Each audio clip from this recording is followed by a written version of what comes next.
Algérie-Maroc, l'émissaire de Trump évoque un accord de paix imminent. Steve Witkoff, envoyé spécial des États-Unis pour les missions de paix, affirme dans un entretien diffusé sur CBS News qu'un accord de paix entre l'Algérie et le Maroc est en préparation. Cette déclaration, prononcée lors de l'émission 60 minutes du 19 octobre, suscite de vives réactions. Interrogé par la journaliste Leslie Stahl sur ses récents travaux, Witkoff répond: « Oui, nous travaillons sur l'Algérie et le Maroc en ce moment, il y aura un accord de paix là-bas, selon moi, dans les 60 jours. » Ces propos, venant d'un représentant du département d'État, confirment qu'une médiation américaine est en cours entre les deux pays, officiellement en froid depuis plus de 4 ans.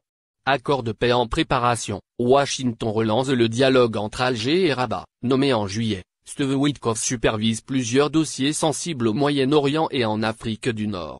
Selon des sources concordantes, il n'agit pas seul sur ce dossier. Jared Kushner, ancien haut conseiller de Donald Trump, participe également à ces pourparlers.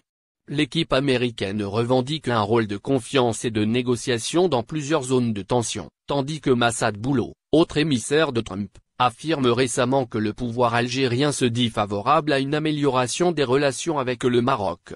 Retour sur la mise au point de Tebboune sur les relations Algérie-Maroc. Pour l'heure, les autorités algériennes n'ont émis aucune réaction officielle aux déclarations de l'émissaire américain. Cependant, il y a une semaine, le président Abdelmadjid Tebboune s'était exprimé sans détour sur la question des relations algéro-marocaines.